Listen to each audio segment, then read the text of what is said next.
नमस्कार सभी को। कैसे हैं आप सब? Well, today I'll be discussing the guidelines which are made for the students, those who are appearing in the board examination of 2024-25.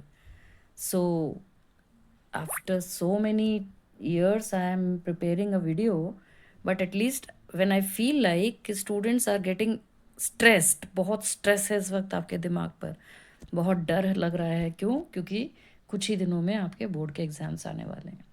तो ये वीडियो है उन बच्चों के लिए जो पहली बार बोर्ड एग्ज़ाम्स अपीयर करेंगे, वो भी अपने स्कूल में नहीं, कहीं और, किसी और स्कूल सेंटर पे जाकर। तो बेटा, बिल्कुल अपने ऊपर विश्वास रखिए और बिल्कुल आत्मविश्वास के साथ अपने स्कूल से अपने ऊपर विश्वास रखते हुए बोर्ड एग्ज़ाम देने के लिए सेंटर पर पहुंचिए। करना क्या है आपको उन दिनों में जब आपको बोर्ड एग्ज़ाम्स के लिए जाना है? तो पहले दिन आप अपने सेंटर पर कम से कम 1 घंटा पहले ज़रूर पहुँचें। जैसे आपका एग्ज़ाम शुरू होगा 10:30 बजे, तो कम से कम 9:30 बजे तक आप पहुँच जाइए और जो जनरल प्रोटोकॉल होता है उनको फॉलो कीजिए। वहाँ पे जब आप पहुँचेंगे तो आपका जो फ्रिस्किंग होगी, फ्रिस्किंग का मतलब होता है चेकिंग होना, और फिर धीरे-धीरे सारे बच्चों को लाइन से क्लासरूम्स के अंदर गाइड कर दिया जाएगा, वहाँ जाना होगा। तो इस तरीके से आप उस चीज़ के लिए तैयार रहिएगा, क्योंकि ये एक जनरल प्रोटोकॉल होता है। क्योंकि हम बहुत टेंशन में होते हैं ना, तो हम कई बार गड़बड़ कर देते हैं, है ना? तो इसलिए बिल्कुल ध्यान से आप टाइमली वहाँ पहुँच जाएँ और कोशिश करें 9 बजे तक आप वहाँ पहुँच जाएँ।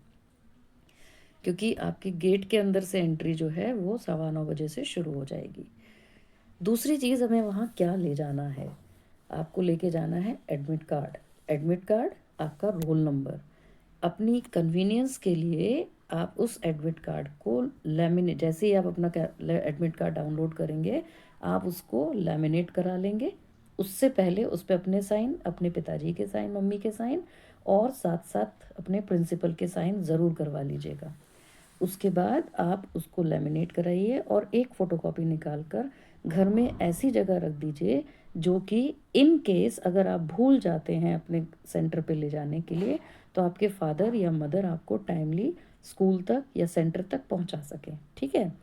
तो एडमिट कार्ड ज़रूरी होता है। दूसरी चीज़ है आपका स्कूल का आइडेंटिटी कार्ड। स्कूल का आइडेंटिटी कार्ड वो बहुत ज़रूरी है आपको लेके जाना। तीसरी चीज़, हाँ, ये जो मैंने आपको अभी पहले बता ही दिया था कि आपके प्रिंसिपल के, पेरेंट्स के और आपके खुद के सिग्नेचर होना बहुत ज़रूरी है। अब आइए बात करते हैं स्टेशनरी की। स्टेशनरी का सामान जो आप लेके जाएंगे, जिसमें आपके पेन पेंसिल वगैरह होंगे, वो सब आप लेकर जाएंगे एक ट्रांसपेरेंट पाउच के अंदर। आप चाहें तो 2 ट्रांसपेरेंट पाउच कर लीजिए, जिसमें आपका एक में ज्योमेट्री बॉक्स का इंस्ट्रूमेंट्स सारे रखे हुए हों, आपके ब्लू बॉल पॉइंट पेन्स रखे हुए हों, आपका इरेज़र, पेंसिल, शार्पनर रखा हुआ हो। बेटा ये ध्यान रखिए, आपको सिर्फ और सिर्फ ब्लू कलर का बॉल पॉइंट पेन ही इस्तेमाल करना है। बाकी किसी भी कलर का पेन आप इस्तेमाल नहीं कर सकते। यह सीबीएसई में अलाउड नहीं है। ठीक है? और ये सारी स्टेशनरी आपके पास होनी ही चाहिए, क्योंकि आपको इस चीज़ की भी परमिशन नहीं है कि इन केस आप पेपर लिख रहे हैं, आपको इरेज़र की ज़रूरत हो तो आप अपने फ्रेंड से मांग लो। नहीं, ऐसा नहीं चलेगा। आपको बिल्कुल भी परमिशन नहीं मिलेगी किसी भी चीज़ को बोरो करने की। ओके? तो carry everything with you in a transparent pouch. Then next is analog watches. You are not suppose to wear any smart watch. आजकल हम सबके पास में स्मार्ट वॉच है या नहीं है? तो कोई भी स्मार्ट वॉच नहीं पहनेगा। वैसे तो स्कूल अपने वॉल पे एक क्लॉक लगा के रखते ही हैं, बट कुछ बच्चों को हैबिट होती है अपने सामने रखने की। तो भाई आप एनालॉग वॉच ले जा सकते हैं, लेकिन स्मार्ट वॉच नहीं। दूसरी चीज़, आप पानी भी अपने घर से लेके जाइए। हालांकि बच्चों को स्कूल पानी प्रोवाइड करता है, लेकिन हम जब तक वेट करेंगे पानी का, हम अपना टाइम वेस्ट करेंगे। तो उस टाइम को सेव करने के लिए अपने घर से बिल्कुल हाइजीनिक क्लीन वाटर अपने क्लियर बॉटल में लेकर जाएंगे। बॉटल भी आपकी ट्रांसपेरेंट ही होनी चाहिए। ठीक है? इसके बाद हम बात करेंगे ईटेबल्स एंड मेडिसिन की। क्या इन सब की ज़रूरत पड़ती है बच्चों को? नहीं, लेकिन सिर्फ उन बच्चों के लिए ये परमिशन ग्रांटेड होती है जिनको टाइप 1 डायबिटीज़ हो या किसी ऐसी बीमारी से वो ग्रसित हो जिसके लिए उन्हें थोड़ी थोड़ी देर में कुछ खाना हो या मेडिसिन लेना हो, तो वो सब चीज़ें भी वो बच्चे सिर्फ और सिर्फ ट्रांसपेरेंट बॉक्स के अंदर रख के ले जा सकते हैं। लेकिन इसके लिए आपको पहले से परमिशन लेनी पड़ेगी सीएनएस से। सीएनएस होते हैं सेंटर सुपरिंटेंडेंट, इनसे आपको लेनी पड़ती है और उनको बताना पड़ता है कि आपको ये बीमारी है और आप इस वजह से अपने साथ मेडिसिन कैरी करेंगे और साथ साथ कुछ फ्रूट्स या कुछ खाने की चीज़ कैरी करके लाएंगे। और याद रखिए, जो भी चीज़ लेके जाएं सिर्फ ट्रांसपेरेंट बॉक्स के अंदर।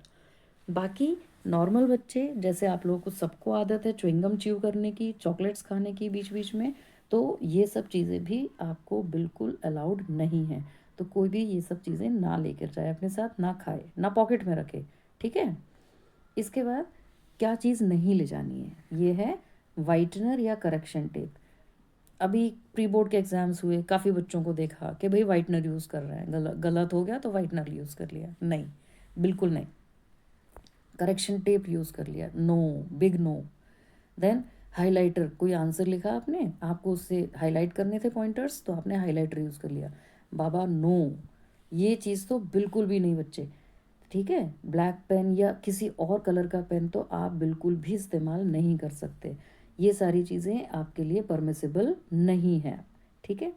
अब हमें क्या चीज़ें पहननी है और क्या चीज़ें नहीं, तो किसी भी तरीके की फैशनेबल ज्वेलरी, बॉयज़ हों चाहे गर्ल्स हों, फैशनेबल ज्वेलरी नहीं पहननी है, हाथों में रिंग्स नहीं पहननी है, स्मार्ट वॉच नहीं पहनना है, कड़ा नहीं पहनना है। कड़ा, अब बच्चे बोलेंगे हमारे धर्म में तो कड़ा पहनाया जाता है, पहनो, लेकिन उसकी जो मतलब मोटाई है वो बहुत पतली होनी चाहिए। कड़ा बिल्कुल पतला सा आप पहन सकते हैं, मोटा कड़ा ना पहने, ठीक है। ध्यान रखो, वहाँ उतरवा के रख देंगे बेटा, इसलिए अपने साथ में पहन के ही नहीं जाना है। फिर हम गॉगल नहीं लेके जाएं, कैप ना पहने, क्योंकि अगर आप लेके भी जाओगे तो ये सारी चीज़ें आपसे उठवा करके रखवा दी जाएंगी।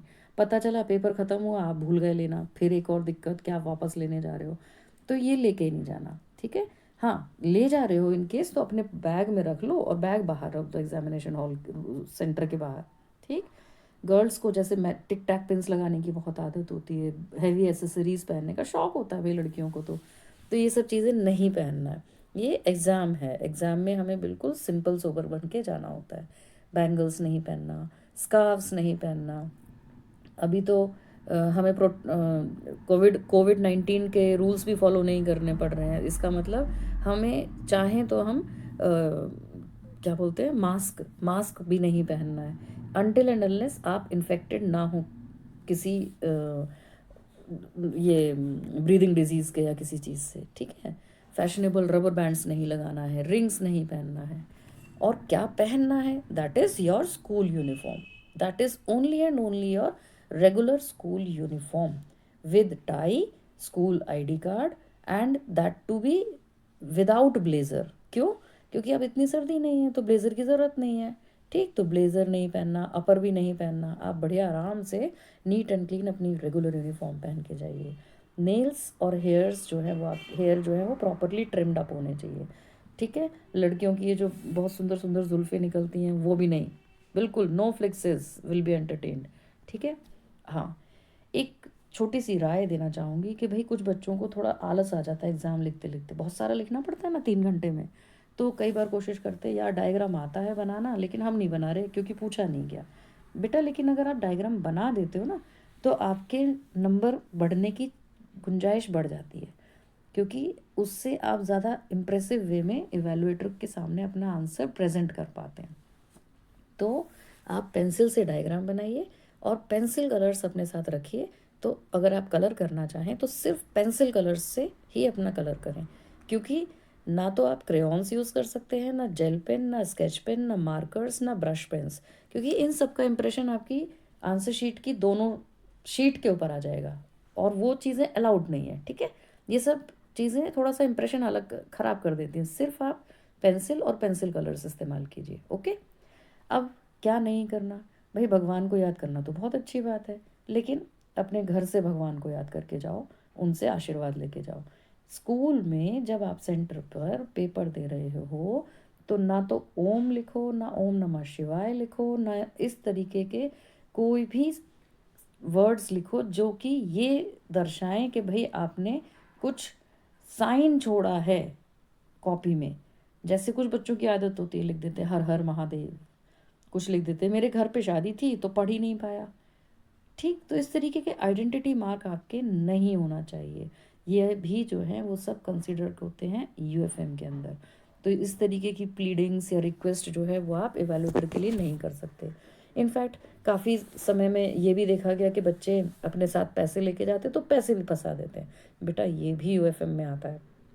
इससे इस तरीके का किसी भी बच्चे को करते हुए पाया गया तो उस बच्चे का एग्ज़ाम तो कैंसिल होगा ही, और आने वाले साल में भी उसको एग्ज़ाम देने नहीं दिया जाएगा। तो इसलिए इस चीज़ का ध्यान रखें, ठीक है। अब आपको क्या चीज़ अंदर नहीं लिखनी है, अंदर का मतलब मेन शीट तो आपने एंट्री कर दी, लेकिन इसके बाद आपको और क्या नहीं लिखना है इसके अंदर। जैसे आपने कहीं पे और दूसरी जगह अपना रोल नंबर लिख दिया, अपना नाम लिख दिया, या अपने स्कूल का नाम लिख दिया, तो आंसर शीट के अंदर की तरफ कहीं पे भी ये सारी चीज़ें मेंशन नहीं होना करना, क्योंकि ये फिर आपका आइडेंटिफिकेशन मार्क छोड़ने वाली बात आई, और ये फिर यूएफएम में काउंट होता है। ठीक है, समझ आ रही है ना मेरी बात। दूसरी चीज़, कुछ बच्चे इसको बड़ा लाइटली लेते हैं कि हमने गलती कर दी, अब इस पेज को फाड़ देते हैं और पेज पॉकेट में रख लेते हैं। तो बेटा ये गलती बिल्कुल नहीं, कोई चीज़ आपसे गलत हो गई है, एक डायगोनल कट लगाइए और आगे बढ़ते चले जाइए, लिखते चले जाइए, लेकिन कोई भी पेज आपको फाड़ना नहीं है किसी भी कॉस्ट पर, ठीक है। और क्योंकि इसमें क्या होगा कि इन्विजिलेटर आपके अगेंस्ट एक्शन ले लेगा। और कभी भी एग्ज़ाम देते वक्त अपने फ्रेंड्स की तरफ नहीं देखना। फ्रेंड्स की तरफ इसलिए नहीं देखना कि ये नहीं कि मुझे तो टॉयलेट जाना है तो तू भी चल, या कुछ भी नहीं, ये सारी चीज़ें अलाउड नहीं होती बेटा। एक बार में वैसे भी सिर्फ एक ही बच्चा जाता है। तो अपना पेपर की तरफ ध्यान रखिएगा, अपने ऊपर विश्वास रखिएगा, और बिल्कुल कॉन्फिडेंस के साथ अपना पेपर दीजिएगा। तो आज के लिए इतना ही। Best of luck.